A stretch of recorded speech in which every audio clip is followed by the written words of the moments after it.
Welcome to Skull Radio. Today on the phone with me, I have the awesome thrash, punk rock, skate rock legend, Mike Muir. How you doing tonight, Mike? Oh, I'm doing really good. Doing good. So I hear you have a whole new album coming out, Psycho Um, Myco. yeah, what it is basically kind of as convoluted as we can kind of get. It's been a while since we've done a Suicidal record. It's been a while since we did an Infectious Grooves record, and we have our own studio. And over the years, we literally have like over 200 old 2-inch tapes of music that we recorded and never did put out, or various different projects and different things. And as we started converting them over and working on the new Suicidal and Infectious, we hear some stuff. They're like, "Oh yeah, I remember we did this and that," and so we said, hey, let's put out, new Suicidal, new Infectious, and then listen to some of the old stuff that wasn't released and some of the other projects we did with a lot of different people. It's like, let's put this out, let's put that out, let's put something from this session, and we kind of narrowed it down and did something which, we felt kind of like the roller coaster, not as different as possible without just being different to be different, and some unique things, some different things, and with stuff that we think is cool. So Yeah, I was a big fan all the way back from your beginning. I used to be a big skater back in the day, so. yeah, well, that's one of the things with us is, I was lucky enough that my brother was a pro skateboarder at a time when before skating was not, people use the word commercial in a bad way, but, there wasn't the X Games, and there wasn't all the commercials and that type of thing. And to see them go from, the Sidewalk Surfer, if anyone remembers that, movie and stuff, to where it was all, the tight neon shorts and stuff, where they came out with the long shorts and, I guess, reinvented skating and took a whole different perspective to it. Like, literally they're the first ones that, said, hey, let's take the water out of a pool and try to skate it, Yeah. thinking that if you grew up and, in the last 20 years or something, you've always seen it, so you don't think it was crazy. But for someone to say, hey, let's drain out the pool and try to skate it, that's like, what? And the first people that try to do it as they, fell one by one, there's the people like, well, it can't be done. And, other people that's like, no, it just hasn't been done yet. And you need to have moments like that that'll be forgotten in history, to be able to have the Tony Hawks and all that kind of thing and stuff. And there needs to be that balance. So, I live in Australia, and we have like the Australian skate team and the surf team out there. And, we still have that connection. We just played in Norway and played in this skate park that's under a freeway. It was crazy. Like, it's Mad Max kind of a skate vibe. And then, like last week we went and did like 3 shows on the East Coast and played a private party for Vans opening up a new store in New York and stuff, did it in Brooklyn. And so we always been able to have that connection, and that's something that's really important, because whether it was like me being on the cover of Thrasher, which was the first like non-pro skater to be on the cover of Thrasher, to, my brother and tagging along to contests with him, and trade shows with, Dogtown and stuff, and meeting a lot of, the big pros before they were pros, and the legends of skating. That's a big part of who you are, too, being the skaters, probably being the first people that really embraced the band. Yeah, I don't know if you remember back when you were playing with Queensryche here in St. Louis area.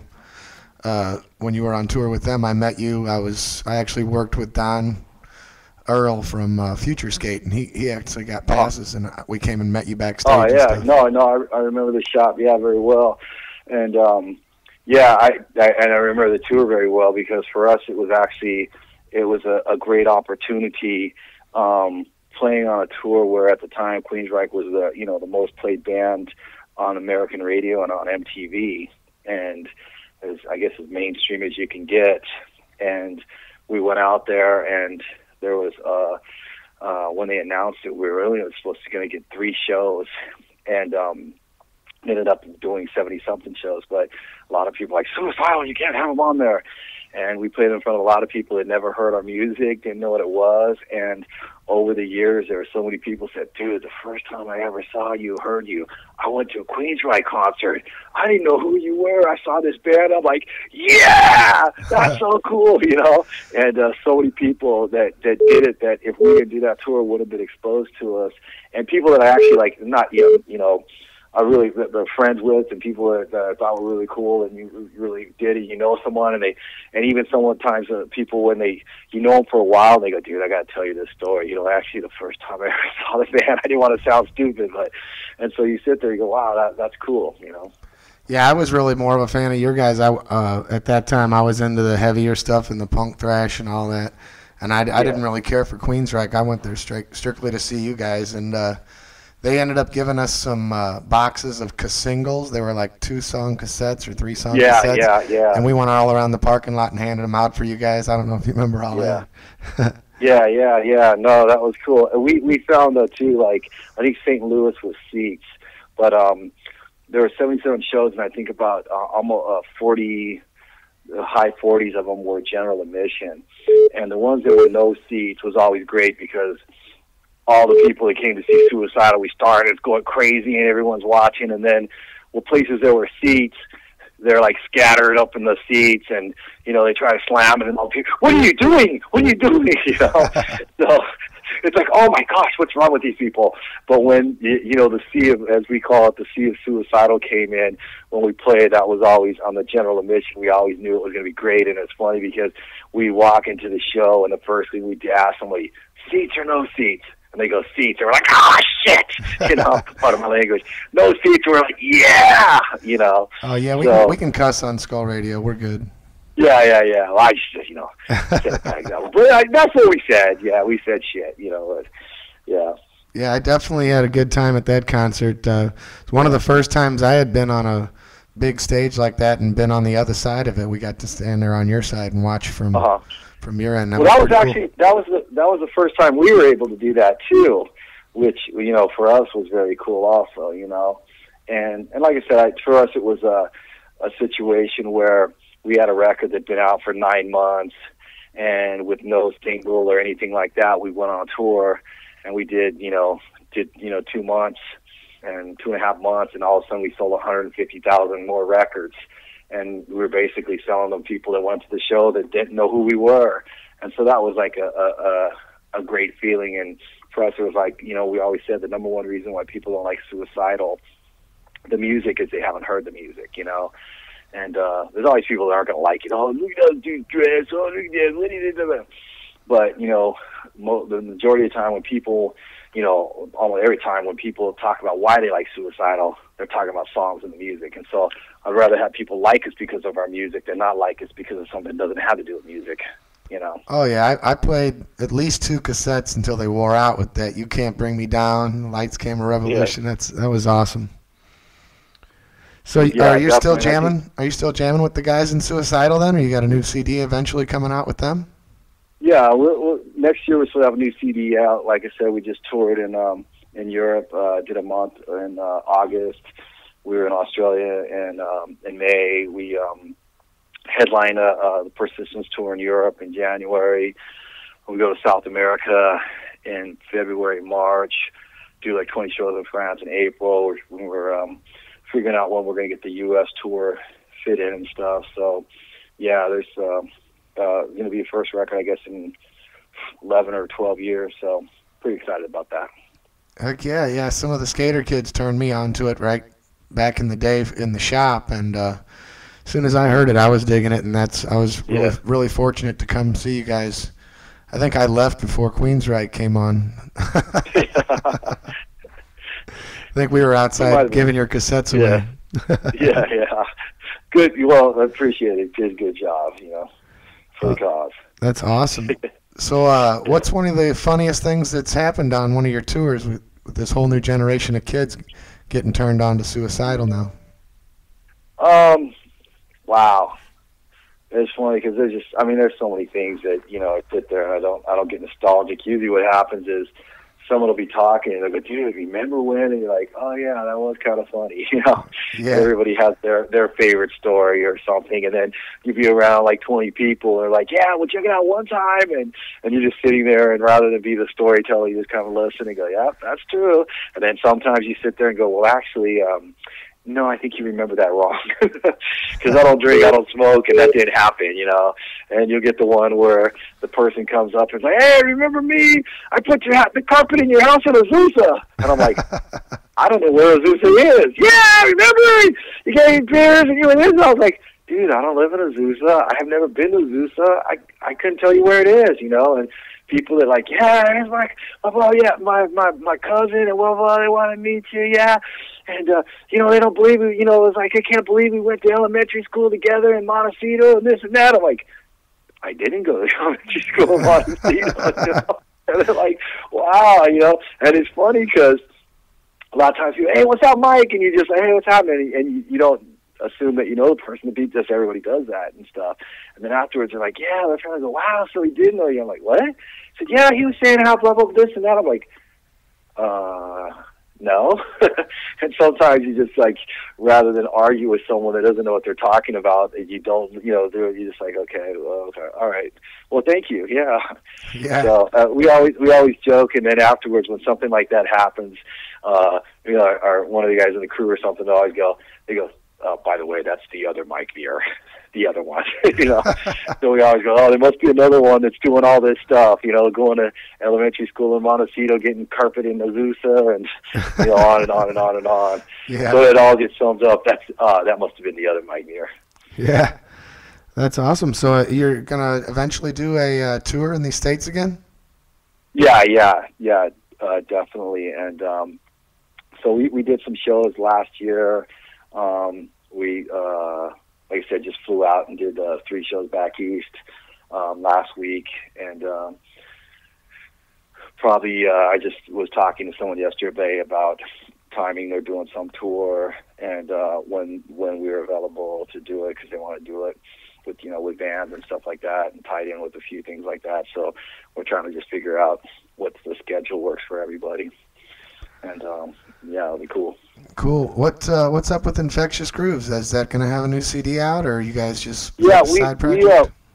We got a new Infectious coming out, and you know, like I said, the Psycho Michael, the CD's got a few new Infectious songs and a few that weren't released. Got one of those songs that you know, Robert Trujillo playing on, and Brooks and Adam and stuff, and doing some crazy stuff that, you know, on bass that he probably doesn't do in Metallica, and you know, some cool stuff that I think that, you know, a couple years back he was in town, because he don't live here either, and we played him some old stuff that we had. He's like, wow, dude, I don't even remember that. He goes, that's pretty badass, you know. And I know it kind of, he goes, wow, that was some cool shit we did, and that was cool. And so with that, it's also figuring out, because we want to do some shows, and figuring out in a time that we can actually do stuff, and you know, you can't be at 2 places at once. So we'll sort that out, but we're hoping, to get that out next year also.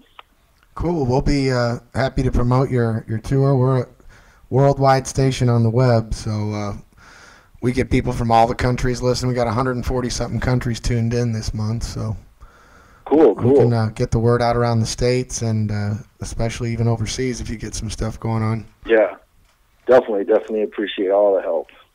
Oh, it's no problem. I'm glad I actually get to talk to you again after all these years. That's kind of funny. I never thought I'd be owning a radio station and interviewing you this many years later. Yeah. Well, hopefully the next time won't be another 20 years, because I don't know what condition we'll all be in. But yeah, I'm 46 now, and I was pretty young when I met you back then. Yeah. Cool. Well, not that we won't be young in another 20 years, but yeah, you don't have to make it a 20-year anniversary. Maybe next year before the tour or something.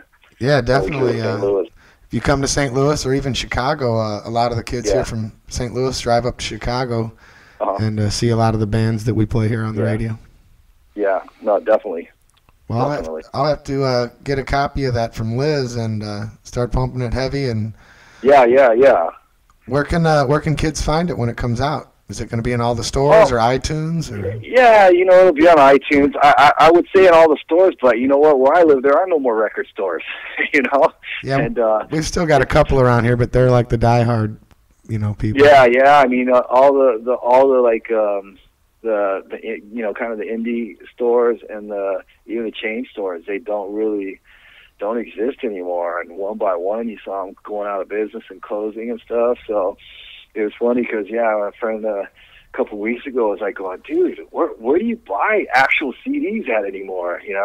It's like they got them at Walmart, they got them at Target and those kind of things, but they only have like the one little section. That you can't see anything, you can't find anything and stuff. And I go, that's a good question. I don't know. I live in Australia, but that's kind of sad in a sense because we used to go to record stores, when I was younger, and you go and look and see what was in the new section, the import. What I mean? There was just Oh yeah. a lot of stuff that you'd go there, and even if you weren't buying something, you go to hang out and check things out, hear what they were playing. There'd always be somebody you knew, and they'd see you like, oh, check this record we just got out. It's coming out. Or it's coming out in a month, and there was always something you heard, whether you liked it or not. You're always being able to hear a lot of different things, and so I think that was that kind of family kind of a store, where you felt comfortable in. It doesn't exist, and that's kind of sad, because now it's you go to iTunes and there's nobody there really going, oh, dude, you got to check this out, kind of thing. You don't get the cover of the CD or any lyrics or. Yeah, and you just don't get that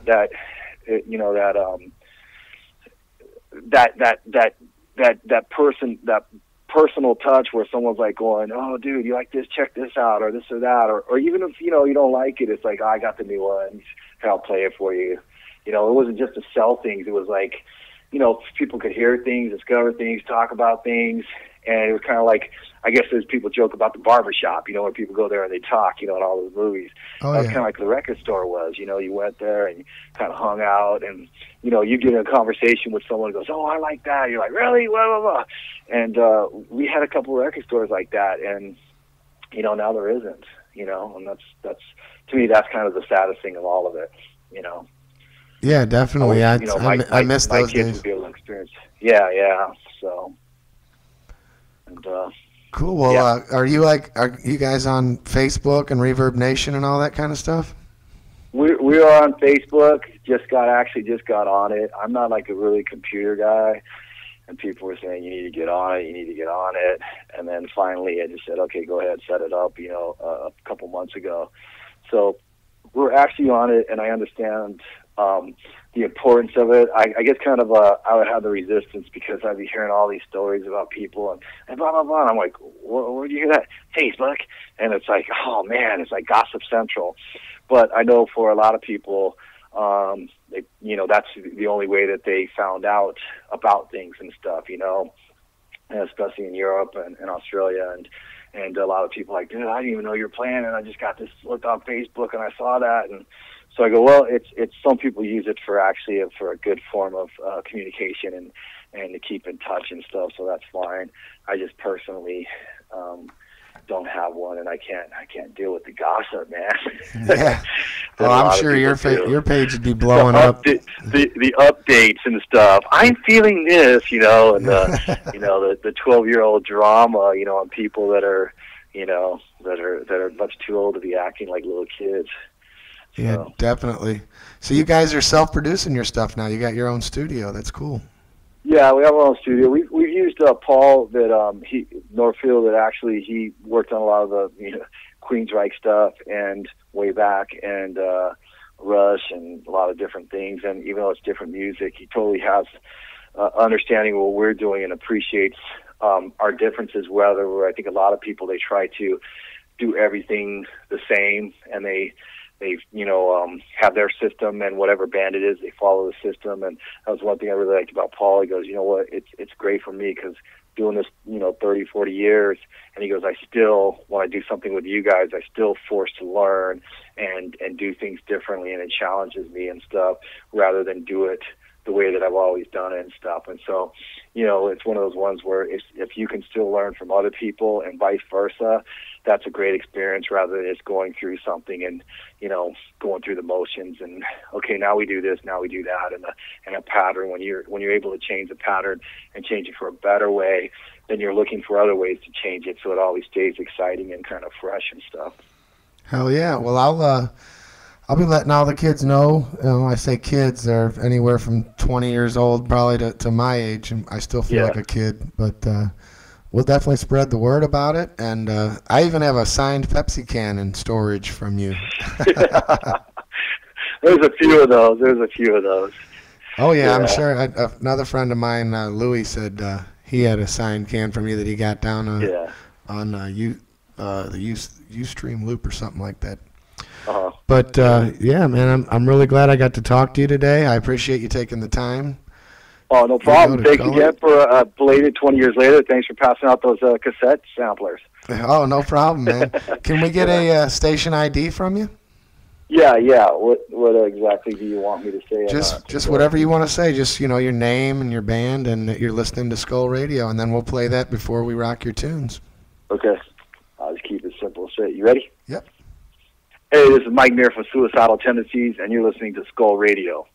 So don't change your dial. Don't change nothing. Just keep what you're doing until you have to. And in the meantime, suicidal. Kick ass, yeah. I'll chop that out and get that loaded up to the station, and it'll be on regular rotation before your music starts. So cool. We'll keep in touch with us, and cool. I will post this up on your Facebook when I get it all edited up for you. And that way the kids can see a new interview you did. And you guys are welcome to use it in any way you want. You know, if you got a YouTube account Appreciate or that. whatever. So, you know, we'll be in touch, and I look forward to seeing you in the States whenever you're playing. Yeah, definitely. Right. Thanks again, Mike. Man. Take Appreciate it, Dean. Great talking to you. Have a great day. Cool. You too. Okay. Bye-bye.